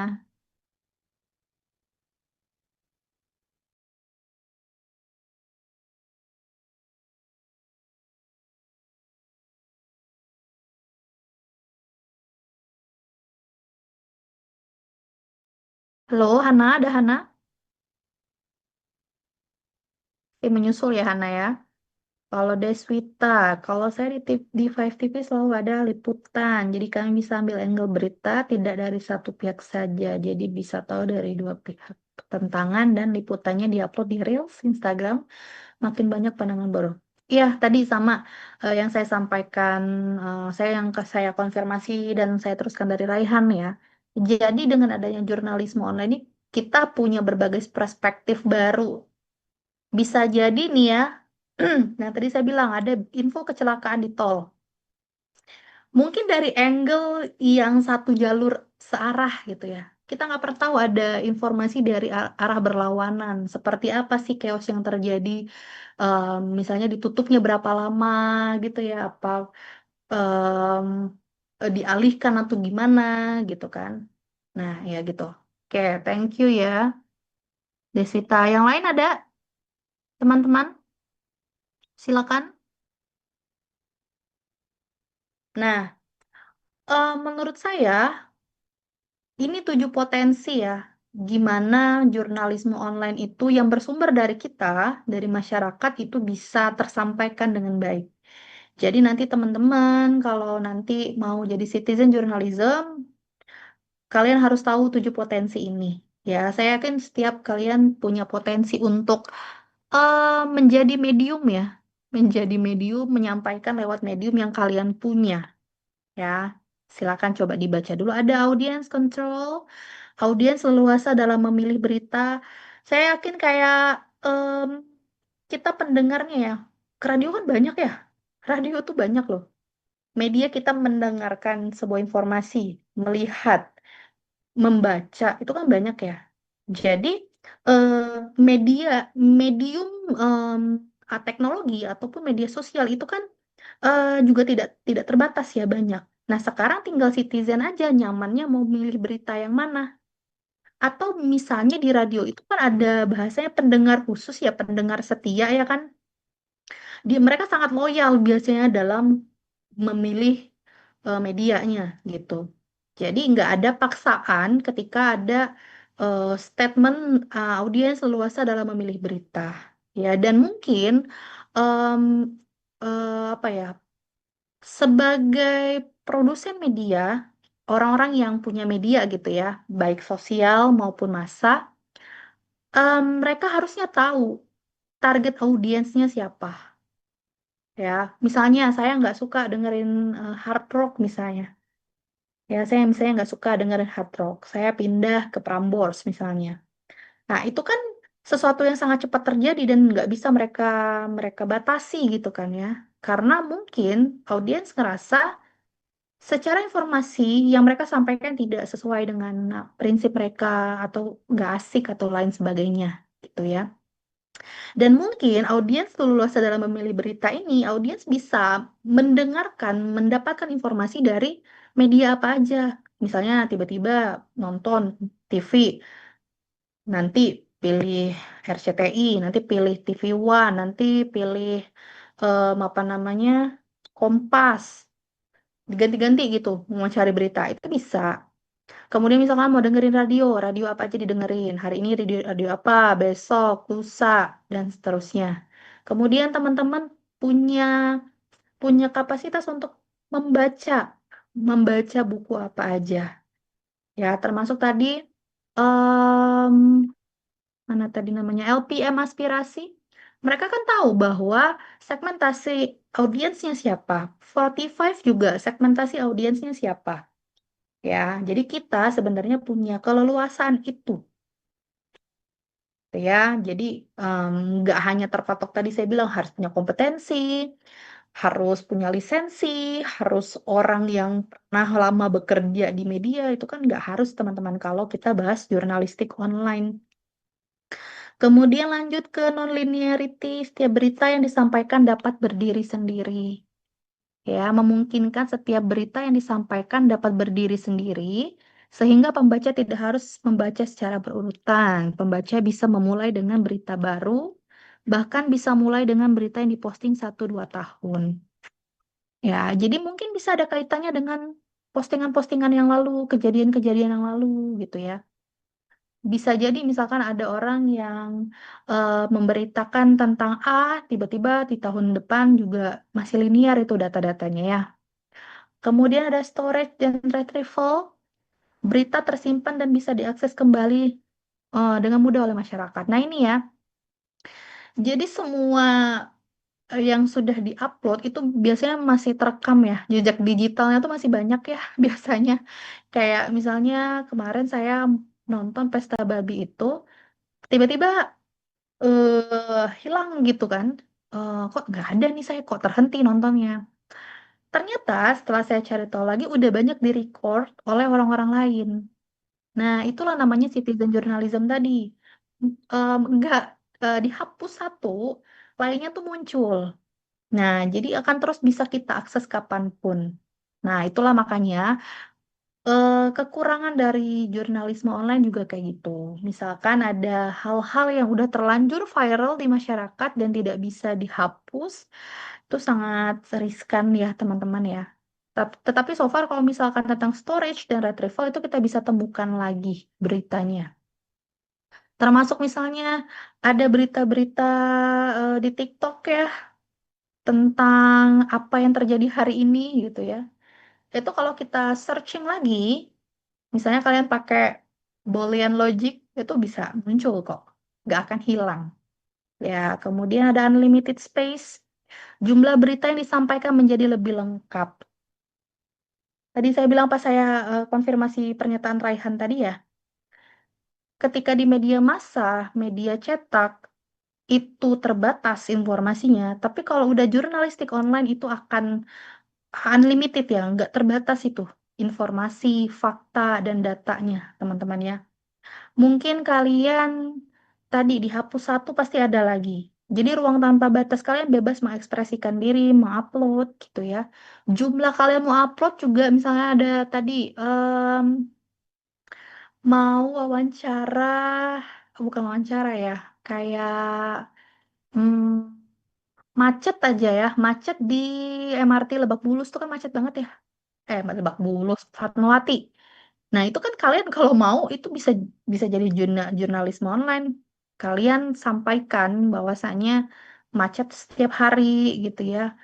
Kalian nggak ada batasan buat upload itu. Hari ini kalian upload, besok kalian nggak apa-apa. Wawancara kalau bisa gitu, yang nggak ada batasan teman-teman ya. Terus misalnya kayak tadi tentang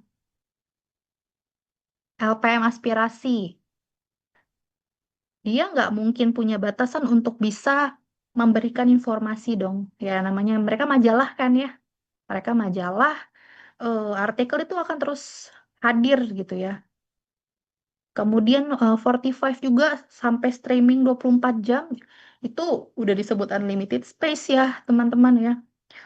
Biasanya kalau radio cuma 1 sampai 2 jam, kalau 45 sampai 24 jam tadi ya. Koreksi ya kalau saya salah. Apakah ada di momen-momen tertentu aja 24 jamnya gitu ya. Intinya bisa kita akses kapan aja teman-teman. Oke, kemudian ada mediasi. Informasi dapat disampaikan secara cepat dan langsung kepada masyarakat. Nggak usah tunggu buka TV. Nggak usah tunggu beli koran. Nggak usah. Kalau jurnalisme online, hukumnya seperti itu. Kalau kita udah ada medianya, cepet cari gitu.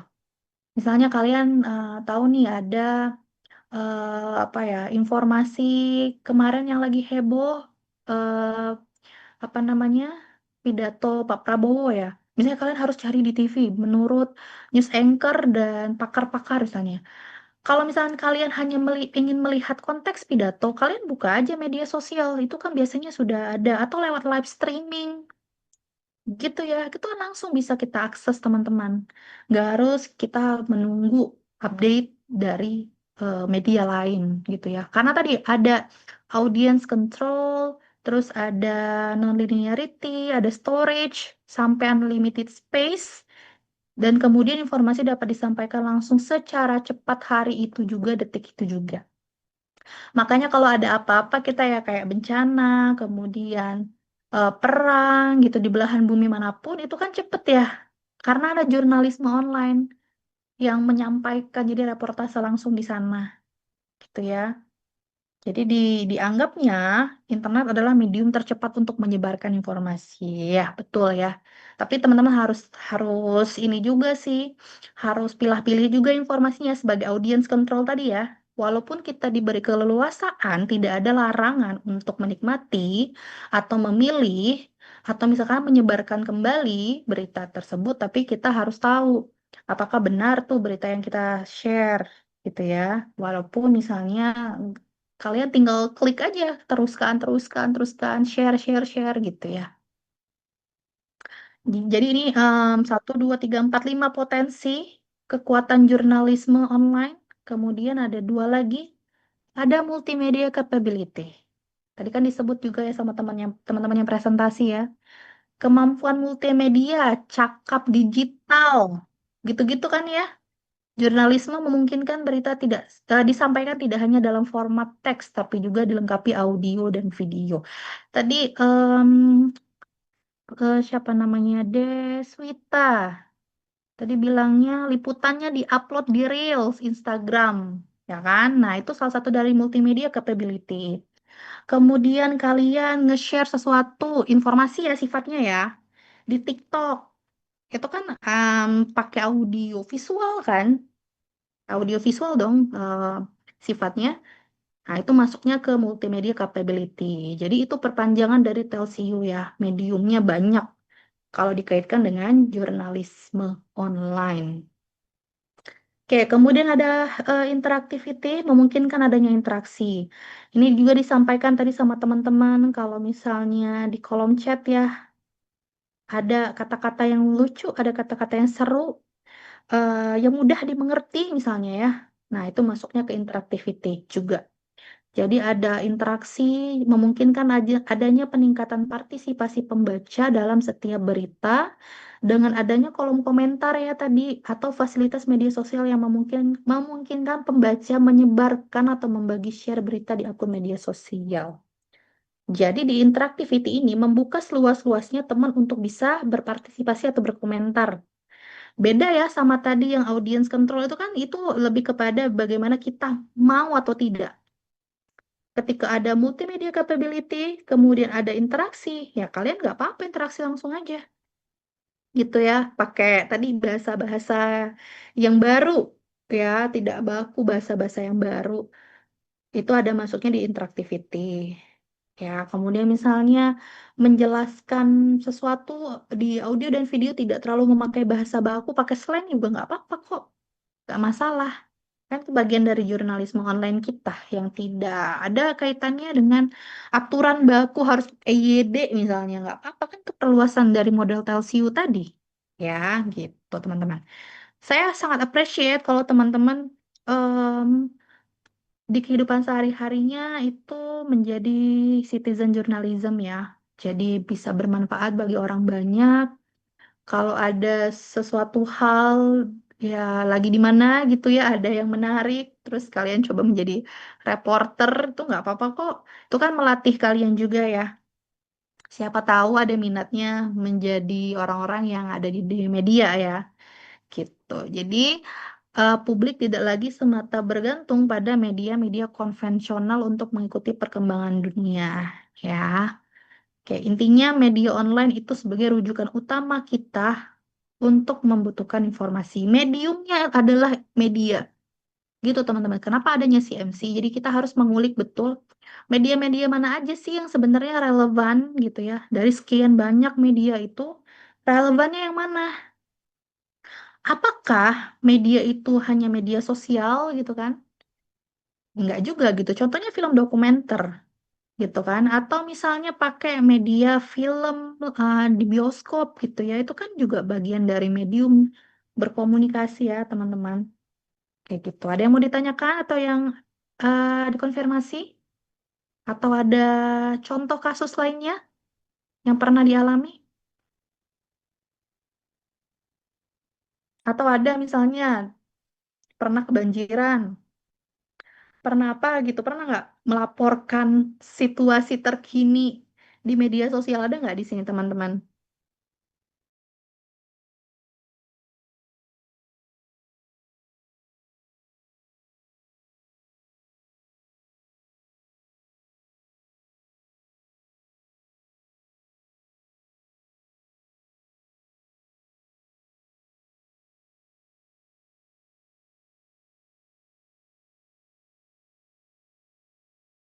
Apa case-nya Ika? Boleh cerita nggak?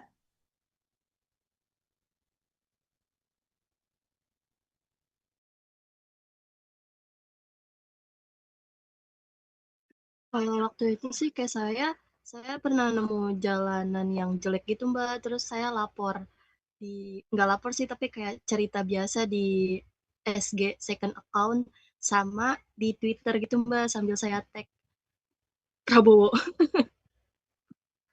Oh iya, di akun apa? Kalau nggak salah, sorry, di TikTok. second account IG saya Mbak, Oh, sama second di account akun gitu. Twitter, iya, Oh sama di gitu, tapi X. oh oke.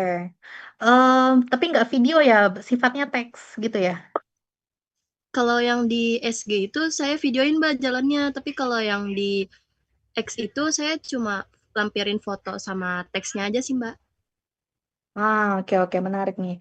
Ini juga ya sering saya baca berita TB Simatupang adalah jalan termacet di Jakarta gitu kan. Ada teman-teman yang pulangnya lewat sana misalnya atau pergi kuliah lewat sana. Itu kan kalau saya perhatiin ya, jurnalisme online tuh ada banget kalau di Jalan Simatupang ya. Banyak banget berita-berita macet. Apalagi misalnya Jakarta lagi chaos kalau tiba-tiba hujan deras gitu kan banyak banget video-video baru rumahnya kebanjiran gitu kan. Ada wilayah-wilayah elit yang kebanjiran yang sebenarnya masa sih gitu kan. Kita beranggapan nggak mungkin lah wilayah-wilayah elit itu kebanjiran. Tapi dengan adanya citizen journalism itu melalui media sosial, berita itu nyampe sama kita gitu ya.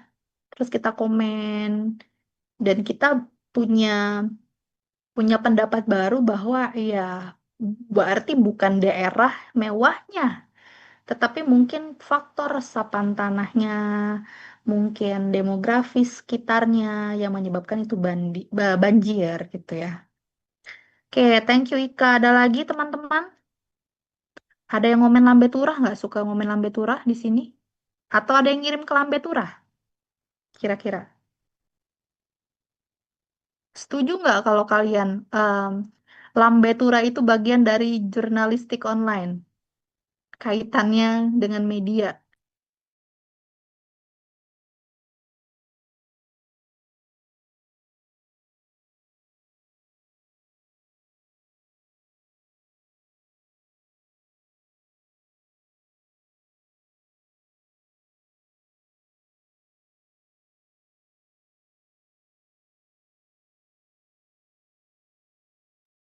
Ada yang tahu Lambe Tura kan? Nah, kalau dulu tuh, Ya, eh, ya, Ika, bagaimana? tahu Mbak, itu yang akun di Instagram gitu kan Mbak? Iya, iya, iya. Itu tuh akun gosip. Itu tuh heboh banget dulu. Hengpong jadul. Pada tahu nggak Hengpong jadul itu? Jadi Lambe Tura itu, em, dia munculnya di Instagram. Isinya adalah mengcapture, memotret ya. Kalau dulu sih artis-artis ya. Artis-artis yang dia tuh mirip-mirip Dispatch Korea ya. Dispatch Korea kayak mengcapture ini lagi dating sama siapa gitu. Nah, Lambe Tura itu dia menyebarkan gosip hasil dari jurnalisme dari netizen-netizen di Indonesia. Dia mengumpulkan temuan-temuan dari orang-orang, kemudian diupload di akunnya. Jadi misalnya ada satu artis yang punya apa ya masalah misalnya, dan itu langsung diupdate di Lambe Turah. Nah, coba masih ada kok IG-nya sampai sekarang, cuman sudah berbeda dia sekarang. Dulu kan mediumnya sebagai penyebaran informasi gosip ya. Mediumnya di Instagram nih. Kalau dulu zaman saya informasi itu yang underground underground itu di Kaskus, teman-teman. Kalian mungkin pernah pernah punya akun Kaskus. Kalau zaman saya dulu, informasi-informasi underground itu adanya di Kaskus. Nah, ketika sudah beralih dari Kaskus ke Instagram, muncul Instagram tuh waktu itu. Jadi semuanya informasi itu beralih ke Instagram, termasuk Lambe Tura. Misalnya dulu yang heboh banget ketika Raditya Dika ketahuan jalan bareng sama dulu pacarnya sekarang istrinya gitu ya, itu dicekrek gitu kan. Captionnya jalan bareng segala macam. Nah, itu kan contoh jurnalisme online dengan medium baru gitu ya. Dulu ada di Kaskus, sekarang pindah ke platform khusus yang ada aplikasinya, yang ada di aplikasi gitu ya. Itu contoh kalau menurut saya ya cikal bakal jurnalisme online, orang berani untuk mencoba melaporkan sebuah sebuah apa ya, sebuah informasi. Tapi saya juga tidak membenarkan dengan keadaan tersebut karena itu kan bersifat privasi orang ya, untuk ya walaupun mungkin artis suka dibicarakan, tapi ketika tanpa izin gitu ya, misalkan difoto dari jauh tanpa izin, em, jadi tersebar beritanya di masyarakat di media online, nah itu juga tidak dibenarkan ya. Tapi cikal bakal jurnalisme netizennya dari sana ya. Terus apa ya yang baru-baru sekarang tuh, em, kayak ada pembangunan-pembangunan gitu kan, banyak ya orang reportase online dan sebagainya. Kalau sekarang kok Gosip Artis pindah ke akun Play It Safe Baby. Oh iya, ada semua ya di sana. Saya udah lama nggak ngikutin itu ya. Saya terakhir ngikutin Lambe Turah itu loh sebagai mediumnya itu. Ini di IG juga kah atau di mana ya? Atau di TikTok? Iya Mbak, akun itu di IG juga Mbak. Oh, ini di IG. Iya. Di media lain Waktu nggak itu ada? yang kurang tahu sih Mbak, waktu itu yang kasus Jule itu juga kebongkarnya di IG Mbak. Di akun itu, di Play It Safe. Oh, di IG ya. Coba nanti saya cek ya. Dikunci nggak ya? Di lock nggak? Kalau di lock kan berarti harus menunggu dulu ya. Nggak, oh nggak. Nanti ya oke. Coba saya cek ya. Saya nggak tahu nih. Oh, semua gosip pindah. Oh, nggak jadi. Karena kalau yang terakhir saya lihat, Lambe Turah itu bukan kayak dulu. Dia beritanya udah berita umum gitu ya. Kayak berita-berita kita kayak di Tirto aja. Tirto itu kan juga suka diupload sama apa namanya, Lambe Turah itu. Nanti coba cek aja Lambe Turah yang mana ya. Sekarang udah nggak ada tuh Hengpong jadul, Hengpong jadul. karena dia nurut dispatch Korea kan. Sekarang saya kalau lihat dispatch Korea juga nggak kayak dulu.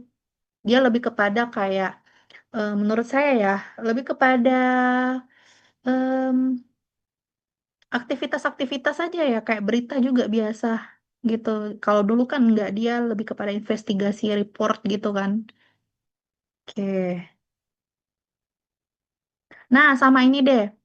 Em, Weekend lalu ya, saya tuh ngeliat di TikTok semua, nggak tahu di FYP saya ya, semuanya itu membahas tentang macetnya kota Bandung ketika long weekend.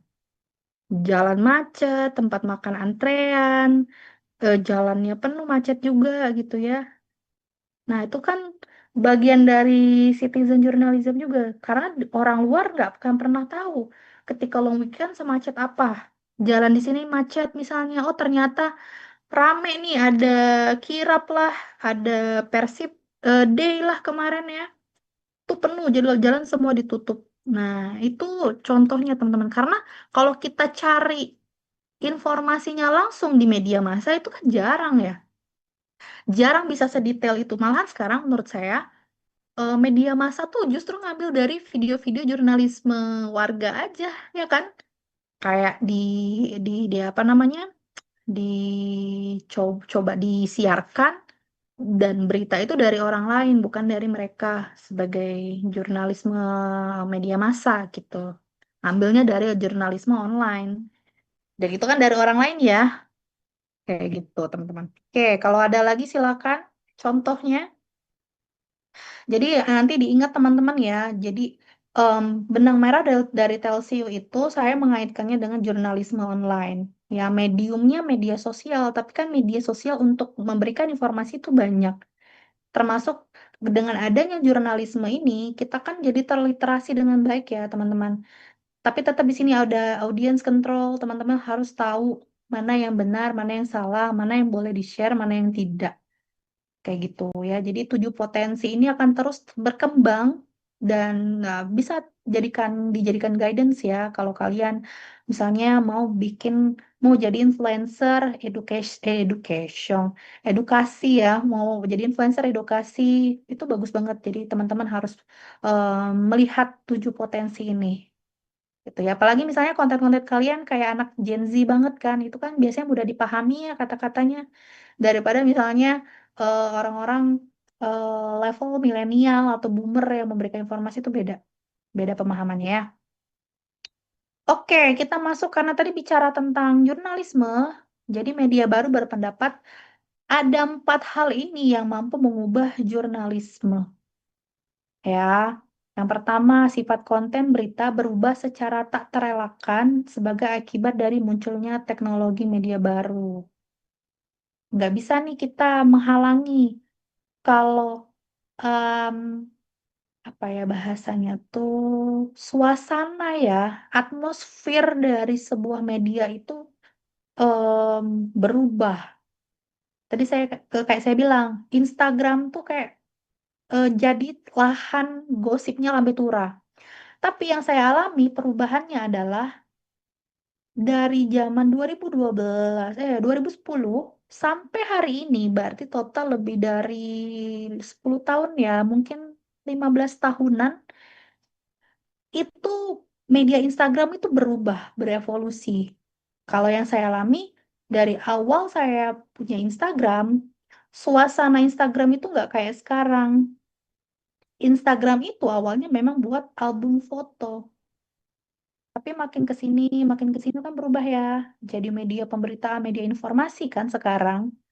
Gitu. Semua upload informasi di sana karena ngelihat perilaku manusia ya mungkin update terus di media sosial gitu ya. Kemudian cara wartawan melakukan pekerjaannya di era digital, terutama terkait kebutuhan dan penggunaan perlengkapan liputan. Jadi wartawan sekarang udah fleksibel aja, mau dimanapun bisa ya.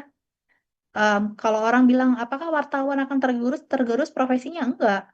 Menurut saya justru lebih lebih lebih variatif ya, lebih inovasi.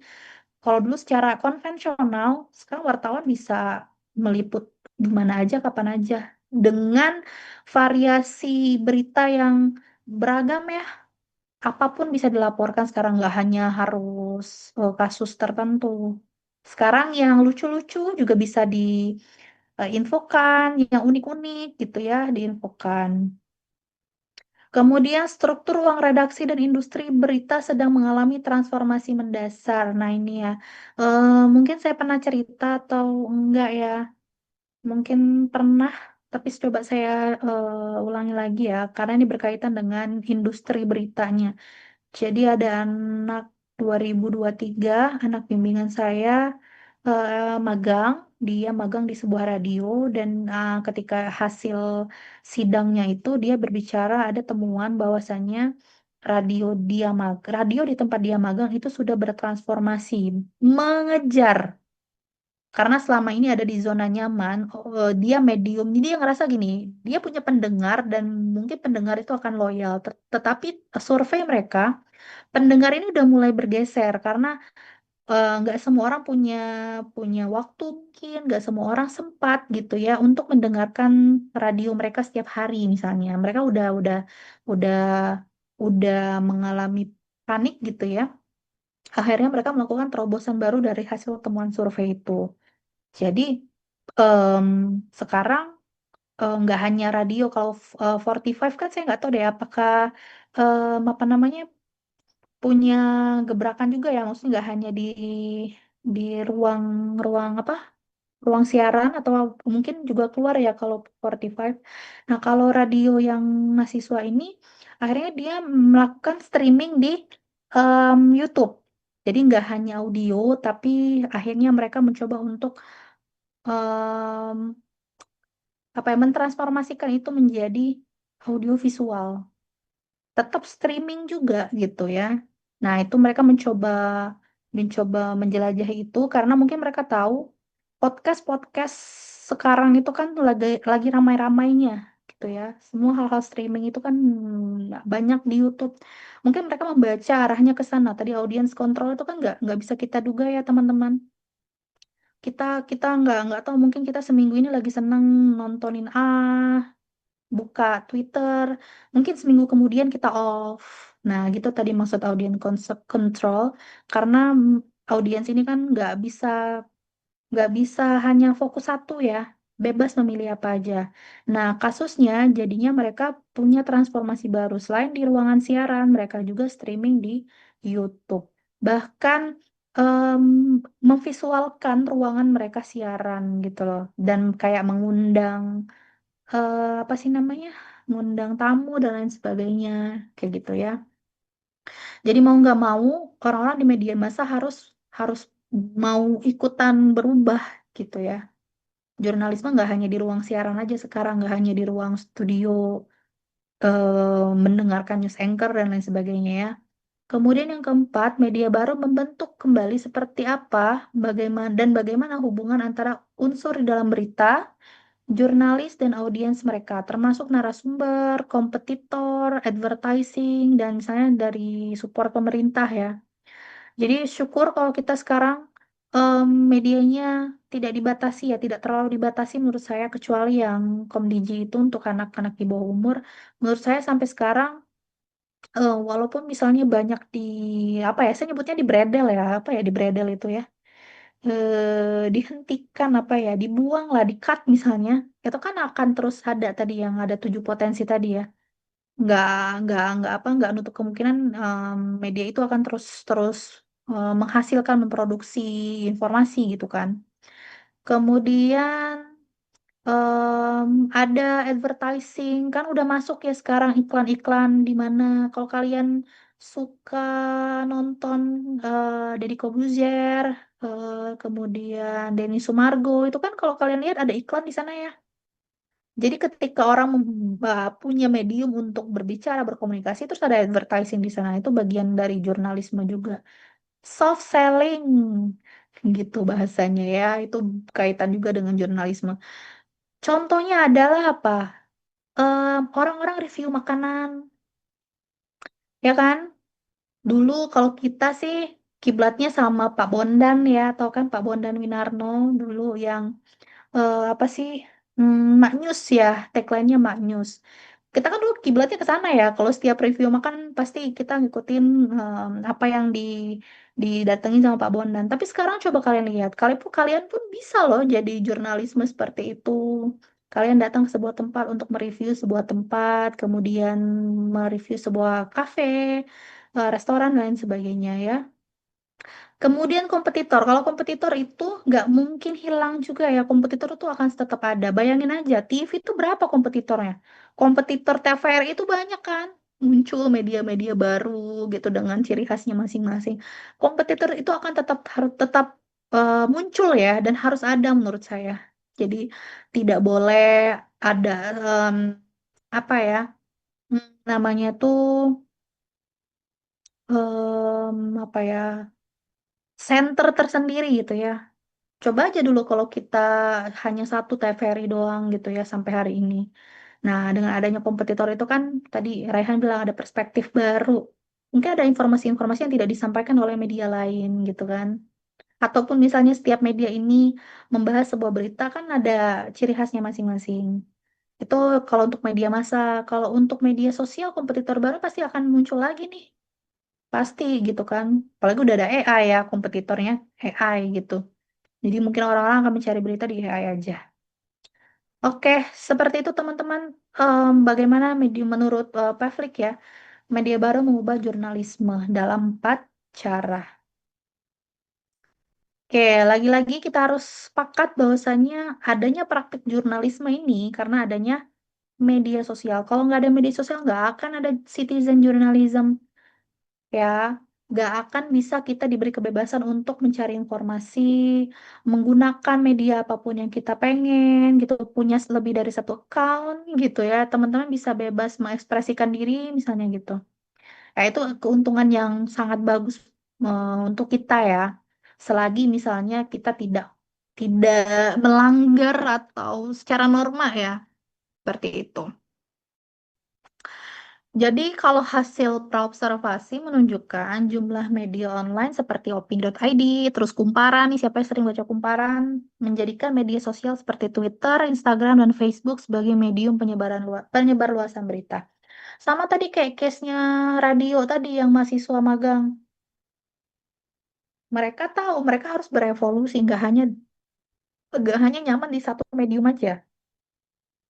Kayak 45 dia kan banyak banyak terobosan apa namanya ide ya pasti nggak mungkin nggak gitu nggak mungkin dia siaran aja jadi mereka sudah melihat bahwasanya media Instagram Twitter dan Facebook ini ya untuk apa ya merich audiensnya gitu merich pembacanya gitu ya jadi penyajian berita pada media sosial dilakukan dalam format foto bisa infografis nih ini menolong banget ya infografis teman-teman. eh Kalau ada orang yang misalnya males baca secara tekstual kan panjang, em, caption misalnya panjang banget gitu ya. Atau misalnya baca satu buku, em, agak sulit ya kita mencernanya misalnya butuh waktu. Nah, tapi dengan infografis yang kita upload di sosial media itu kan bisa memudahkan kita juga dan kita mudah memahami itu. Kemudian video pendek tadi Rehan bilang ada film dokumenter ya. Video pendek berdurasi 1 sampai 6 menit ini kan juga bagian dari jurnalisme online. Kalau em, kayak vlog-vlog orang itu kan juga masuk ya. Vlog-vlog bermanfaat. Kalau saya sih sering ngikutin vlognya. Aduh, saya lupa nama lengkapnya namanya Leo, kalau nggak salah ya. Saya lupa nama lengkap dia siapa. Dia kayak traveler gitu kan. Dia traveler dan em, tempat-tempat yang dia kunjungi itu sangat-sangat menarik. Dan dia menjelaskan dengan sangat baik ya. Itu kan menjadi perspektif baru buat kita juga. Oh ternyata kita nggak harus ke sana sementara gitu ya. Kita dapat informasi dari dia aja. Videografis juga pakai animasi gitu ya. Kemudian live streaming tadi yang saya share. Kayak gitu ya teman-teman. Ini perpanjangan dari Telsiu. Seperti itu. Nih ya. Jadi fakta di lapangan menjelaskan bahwa kalau jurnalis itu kan dituntut memiliki keterampilan lebih ya, tadi saya bilang. mungkin punya kompetensi, license khusus. Jadi kalau misalkan kita nggak kuliah TV film, nggak kuliah broadcasting, nggak kuliah tentang jurnalistik ya, itu kayaknya nggak bisa deh gitu jadi wartawan, nggak bisa sih jadi news anchor misalnya ya. Atau misalnya kita nggak cukup banyak ilmu untuk bisa terjun ke lapangan. Tetapi sekarang kan nggak juga. Ya, nggak harus punya license itu kok. Selagi teman-teman menyebarkan informasi baik, bermanfaat gitu ya, itu menurut saya udah lebih dari cukup. Kita memberikan perspektif lain kepada teman-teman lain gitu ya. Terus sekarang kan konten-konten kan banyak visual ya. Terus tadi kaitannya dengan bahasa, penulisan. Penulisannya bagus-bagus, captionnya sekarang mudah dipahami. Kalimat yang disampaikan juga enak, nggak bingung gitu ya. Konten visualnya, wah udah beragam-ragam sekarang ya. Terus cepat disajikan, langsung nggak perlu banyak mikir diedit sana sini misalnya ya, langsung aja langsung upload, langsung share ke teman-teman dan lain sebagainya ya. Oke, oke udah slide terakhir ya. Ya slide terakhir teman-teman. Itu mungkin ya yang bisa saya tambahkan dari apa yang sudah dipresentasikan oleh teman-teman dari Telsiu. Apakah ada yang ingin dikonfirmasi atau ditanyakan? Silakan teman-teman. Terima kasih ya untuk teman-teman Telsiu ya sudah observasi. Pas banget dua-duanya di kampus UPN ya. Jadi mungkin bisa relate dengan kita semua. Silakan.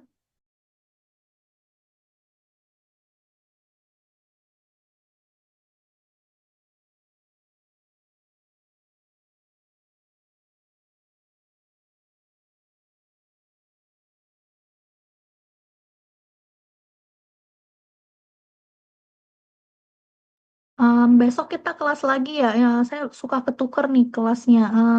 Ini ketua kelasnya tuh Nasya bukan ya? Atau Aisyah? Saya Mbak. Oh, Nasya ya. Berarti kelas C kan? C ya? Bukan ya? A, Kelas A kah?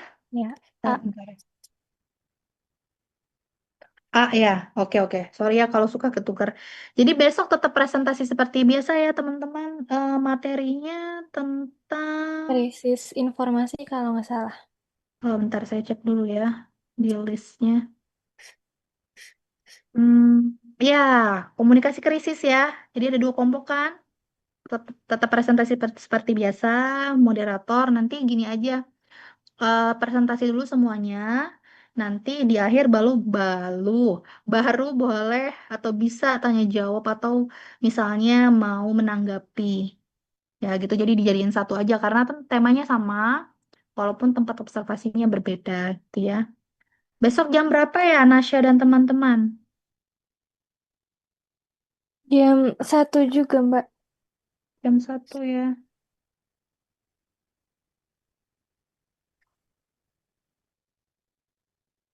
Oke, biasa di link KB kayak hari ini ya teman-teman jadi langsung klik aja jadi saya nggak bingung kalian nggak bingung ya. Oke, sebelum saya nutup kelas hari ini ada yang mau ditanyakan nggak? Semoga nggak bingung ya. Kaitannya jadi ketika teman-teman sudah membahas tentang Telsiu, saya mengelaborasi lagi aja dari perspektif lain. Jadi ketika teman-teman udah memberikan teori atau dia menjelaskan teori-teorinya, modelnya, nah saya mengaitkan dengan contoh lain ya. Oke, ada 35 orang. Bentar ya, saya cek dulu kalian berapa orang satu kelas. 30 kah? Enggak ya. 40?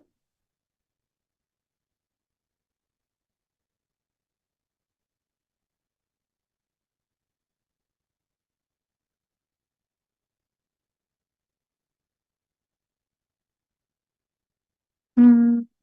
Oh ya, 40. Oke. Berarti ada berapa nih? Minus saya berarti ada 6 yang nggak masuk kah?